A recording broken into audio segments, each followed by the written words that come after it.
جیسے ان اوقاف ہی کے سلسلے میں یہ خطرات تو ہیں، یہ خطرات اس لیے زیادہ سنگین ہیں کہ بھئی اس سے بنیادی طور پر سارا نظام متاثر ہو جائے گا، لیکن جو اوقاف ہیں ان سے فائدہ اٹھانے اور ان کا فائدہ ملت کو پہنچانے کے سلسلے میں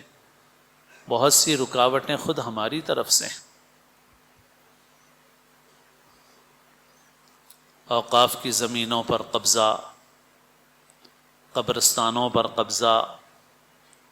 اور دیگر جائیدادوں پر قبضہ اور مختلف ایسی چیزیں ہیں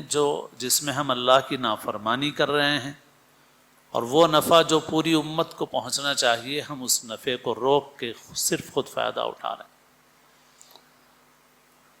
جیسے خود ہمارے شہر میں اور بھی جگہوں پر ایسا ہی حال ہے۔ آپ یہ دیکھ لیجئے کہ جو اوقاف کی جائیدادیں ہیں تجارتی، بہت قیمتی جائیدادیں ہیں اور ان کے بہت بڑے بڑے کرائے، اور وہاں کی مارکیٹ ویلیو کے اعتبار سے بہت بڑا کرایہ اس کا آتا ہے، لیکن لوگ اس ملگی کا جس کا وہ خود کسی اور کو دے کر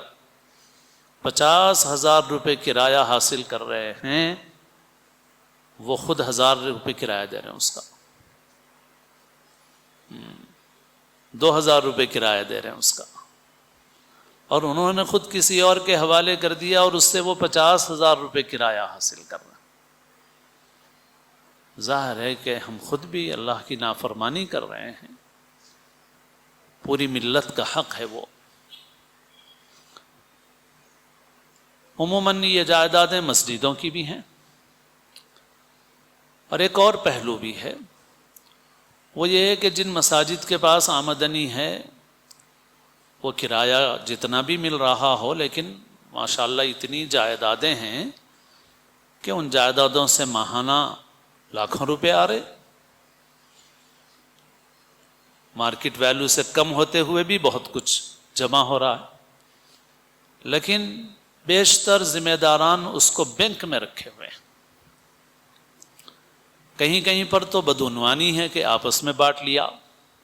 گڑبڑ کر دی، کہیں وہ نہیں کیا تو بینک میں رکھ دیا، بینک میں 25 لاکھ روپے، 30 لاکھ روپے، 40 لاکھ روپے برسوں سے رکھے ہوئے ہیں، اور ذمہ داران بڑے فخر سے بولتے بھی ہیں کہ ہماری مسجد کا مالیہ بہت اچھا ہے، 40 لاکھ روپے رکھے ہوئے ہیں۔ کیا فائدہ ہے اس کا ملت کو؟ آپ کے 30-40 لاکھ روپے بینک میں پڑے ہوئے ہیں تو فائدہ تو بینک کا ہو رہا ہے، ملت کا کیا فائدہ ہو رہا ہے؟ اور ظرف نہیں ہے، حوصلہ نہیں ہے مال خرچ کرنے کا، کس پر؟ جن کا حق ہے۔ علماء سے معلوم کریں، اور مسجدوں کی خدمت کی جا سکتی ہے یا نہیں کی جا سکتی؟ ایسے حال میں دیہاتوں کی مسجدوں کی خدمت کی جا سکتی ہے یا نہیں کی جا سکتی؟ معلوم کرو علماء سے، خرچ کرو، مگر نہیں کرتے۔ اور پھر کبھی کبھی تعمیرات میں خرچ کرتے ہیں اور خوب خرچ کرتے ہیں۔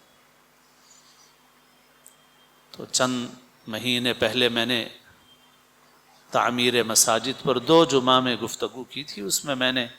ایک جمعہ تو صرف حدیثیں ہی سنائی تھی، میں نے اپنی طرف سے کوئی بات نہیں سنائی تھی، پھر دوسری جمعہ میں چند باتیں میں نے عرض کی تھی، اس میں نے تفصیل سے بتایا، ضرورت کے لیے خرچ کرو، راحت کے لیے خرچ کرو، زینت کے لیے بھی ایک حد تک خرچ کر سکتے ہو، اچھا دکھنے کے لیے بھی ایک حد تک خرچ کر سکتے ہو، اس حد سے آگے بڑھ جاؤ گے تو پھر وہ نام و نمود ہے، صرف شان دکھانا ہے، اور وہ خرچ درست نہیں ہے۔ نئی نئی مسجدیں بنانے والے لوگ بھی بڑی بے اعتدالی کر رہے ہیں، بہت پیسہ لگا رہے ہیں بعض اوقات، حالانکہ ملت کی دوسری ضروریات ہیں